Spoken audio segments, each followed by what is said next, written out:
ስለ መንግስቱ ኃይለማርያም የሚወራው ወሬ እውነት ይሁን ውሸት በቀጣይ ቀናት የሚታወቅ ነገር ይሆናል። ሆኖም ግን ልዑል ሙልጌታ አስራተ ካሳ የሚከተለውን ጽሑፍ ጽፏል። ለግንዛቤ እንዲያዳችሁ ብቻ እናቀርብላችኋለን።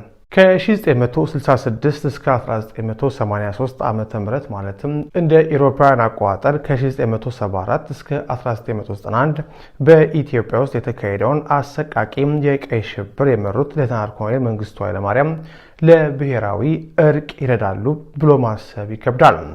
ይህም መጠበቅ ቃጠሎ ያስነሳን ሰው የእሳት አደጋ መከላከያ ተቋምን እንዲመራ እንደመጠየቅ ይቆጠራል። ላለፉት 35 ዓመታት በመንግስት በሰጣቸው ቪላ ውስጥ በሐራሬ ሲኖሩ የቆዩት የቀድሞ ማርክሲስት መሪ ሌተናል ኮሎኔል መንግስቱ ኃይለማርያም ወደ ሀገር ቤት ሊመለሱ ይችላሉ የሚለው ወሬ በአዲስ አበባ ነዋሪዎች ዘንድ በስፋት እየተወራ ነው።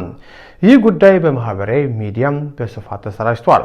ስለ መንግስቱ ኃይለማርያም ወደ ኢትዮጵያ መመለስ የሚደረገው ውይይት የጦፈው የቀድሞ ጠቅላይ ሚኒስትር ኃይለማርያም ደሳለኝ እንደ አውሮፓውያን አቆጣጠር በ2018 የአፍሪካ ህብረትን ምርጫ ታዛቢ ቡድን በመምራት ወደ ሐራሬ ባቀኑበት ወቅት ከመንግስቱ ጋር ከተገናኙ በኋላ ነው። ይህ ግንኙነት በወቅቱ የጠቅላይ ሚኒስትር አብይ አህመድ ውስጥ ታዋቂ ፍቃድ እንደተፈጸመ ይታመናል።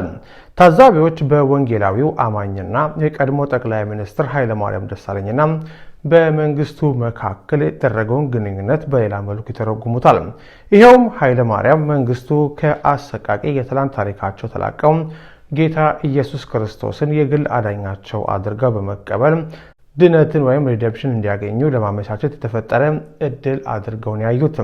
ለኃይለማርያም ይህ አይነቱ ውጤት ነፍሳቸው ከዚች ምድር ከተለየች በኋላ መለኮታዊ ሞገስን እንደሚያስገኝላቸው የሚታመን ትልቅ የግልና መንፈሳዊ ስኬት ነው። አሁን በርካታ ወሳኝ ጥያቄዎች ይቀራሉ። የአብይ አህመድ መንግስት የኢትዮጵያ ፍርድ ቤት በመንግስቱ ኃይለማርያም ላይ በሌሉበት የወሰነውን የዕድሜ ልክ እስራት እንዴት ያስተናግዷል? አሁንም በግጭት ውስጥ የምትገኘው ኢትዮጵያ በኢትዮጵያውያን ላይ ለፈጸሙት ከባድ ወንጀል እስካሁን ይቅርታ ያልጠየቁትን መንግስቱን ለሀገር አንድነት እንደሚጠቅም ሰው አድርጋ ለመቀበል ዝግጁ ናት ወይ? እኔ ከ20 ዓመታት በፊት እንዳደረግኩት የተፈጸመውን ቫይረሱም እንኳን መንግስቱንና ሌሎች የደርግ አባላትን ይቅር ለማለት ፈቃደኛ የሆኑ ወይም ያንን ከባድ እርምጃ የወሰዱ ስንት ሰዎች ይኖራሉ?